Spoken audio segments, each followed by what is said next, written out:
আসসালামু আলাইকুম ফ্রেন্ডস, তোমরা সবাই কেমন আছো? আশা করি ভালো আছো। আমিও আলহামদুলিল্লাহ অনেক ভালো আছি। আজকে সকালে ঘুম থেকে উঠে দেখি চারিদিকটা মেঘলা মেঘলা, তাই চটজলদি গেলাম ছাদে। ছাদে চারিপাশটা দেখছি চারিদিকে একদম সবুজে ভরা। দেখো চারিদিকটা সবুজ আর দেখতে সত্যি খুবই সুন্দর লাগছে। আর কি বলতো, কালকের কাপড় ছিল ভেজা, সেগুলো সকালে উঠেই ছাদে মেলে দিয়েছিলাম। তো কি বলতো, আমাদের জীবনে না অনেক কিছু খারাপ ঘটে, ভালো ঘটে, কিন্তু বেশিরভাগ যে খারাপগুলো ঘটে না, সেগুলো হয়তো আমাদের উপর থাকে না, যে আমরা ওটা ঠিক করতে পারবো না। সেটা সময়ের কাছে ছেড়ে দেওয়াই বেটার, কারণ সময় দেখে নেবে। সে নিয়ে চিন্তা ভাবনা করে শরীর অসুস্থ করে তো লাভ নেই, তাই না? আচ্ছা, জানো আমাদের গাছে এই পুঁই শাকটা অনেক দিন ধরেই হয়েছে, কিন্তু বড় আর হচ্ছে না।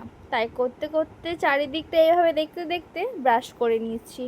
আর সত্যি ব্রাশ করতে করতে চারিদিক দেখার মজাটাই আলাদা, তাই না? দেখো, বাড়ির সামনে একটি কুল গাছ আছে। কুল গাছে আমি হঠাৎ দেখছি ছোট্ট একটা কুল, আবার এই সিজনে। আচ্ছা, আমি এই ফেস ওয়াশটা ইউজ করে এবং ফেসে অনেক অনেক অনেক কিছু রিমুভ হয়েছে, আর ফেসটা পুরো ক্লিন লাগে। তোমাদের কেমন লাগে জানিও তো।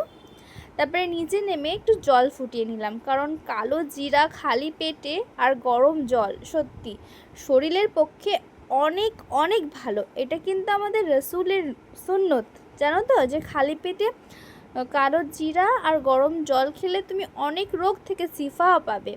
আর জলটা যেহেতু একটু বেশি গরম হয়ে গেছিল, সেই কারণে জলের সাথে আরেকটু পানি অ্যাড করে নিয়েছিলাম। তো কি বলবো তোমাকে, টেস্টটা এতটাই খারাপ, তাও কিছু করার নেই, খেতে হবে। আর এই তো খেতে খেতে চারিপাশ দেখার কিন্তু মজাটাই আলাদা। খাচ্ছিলাম আর ভাবছিলাম এবার উঠতে হবে, ছেলেকে রেডি করাতে হবে, নিজেও রেডি হতে হবে, ছেলেকে স্কুল দিয়ে আমাকে ক্লাসে অ্যাড হতে হবে। তো চলো বন্ধুরা, টাটা, আল্লাহ হাফিজ, দেখা হবে নেক্সট ভিডিওতে।